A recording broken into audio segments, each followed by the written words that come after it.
Arkansas, Tom Cotton, member of the Senate Armed Forces Committee. He's a U.S. veteran. Senator, good morning to you.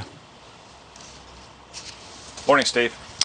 On this Thursday morning, as we look in the rearview mirror about what happened yesterday, what do you want to say to the American people about the debacle on Capitol Hill? Steve, I want to say that mob violence is never an acceptable form of political expression. Last summer, a lot of critics on the left said that I should not have said that we should use all available means to law enforcement to put down mob violence when insurrectionists gripped our streets, even if that meant sending in the troops. Yesterday, though, there's no difference. It shouldn't matter what kind of signs the mob carries before they become violent. There's no acceptable basis for mob violence in this country for political purposes.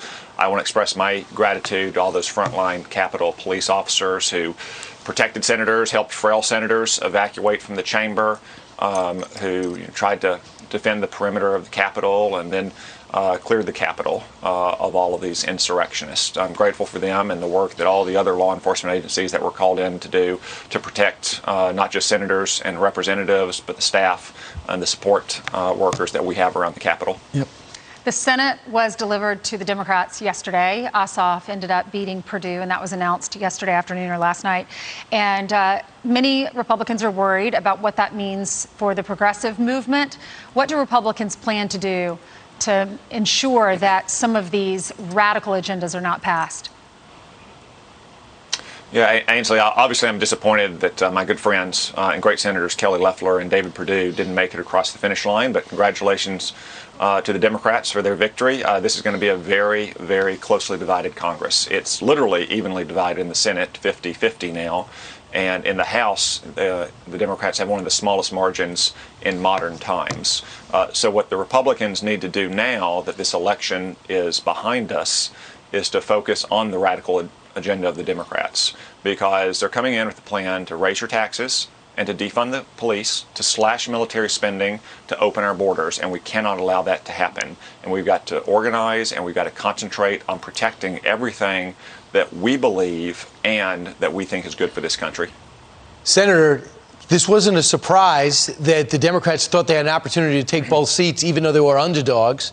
You had Perdue with a commanding lead, 88,000 votes at least, and the other, Loeffler, the same thing, was in a command position. You were on the ground, I think, first week in November, saying, hey, this is a big election. How did you guys blow it?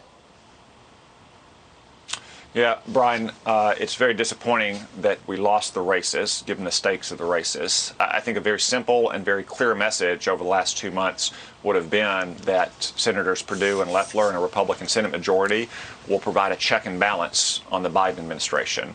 However, we spent too much time on other matters rather than that clear and simple matter of saying that Senators Perdue and Senators Loeffler and a Republican majority could be that check and balance. But look, we can't just give up now because we lost. We got to pick ourselves up off the electoral playing field and dust ourselves off and get back going in the game. Because as I said, the Democrats have extremely small margins, but they have an extremely radical agenda. And we've got to be prepared to provide a check and balance on that agenda and get ready for the next election, which is always just 2 years away. Sure. No doubt about it. Down there in Georgia, Stacey Abrams and company was very effective in mobilizing and registering people. I've been reading a lot of Republican and conservative commentators who say that one of the problems for Republicans was the fact that the president, while he voiced full support of the Republican candidates, at the same time, he was trying to blow up the Georgia governor and Secretary of State, and he was confusing the people down there, saying the election was rigged and it was stolen from him. I know yesterday there in the U.S. Senate, you withdrew any objections because you wanted to go forward after the violence that was happening there. You also say that people need to quit misleading people about what happened on Election Day. Yes, Steve, first off, let me correct one thing there. I was never planning to object to any of the certified slates of electors. It's not Congress's role to reverse the election results from Election Day. It's the people's role. Sorry, you felt that people should withdraw their objections.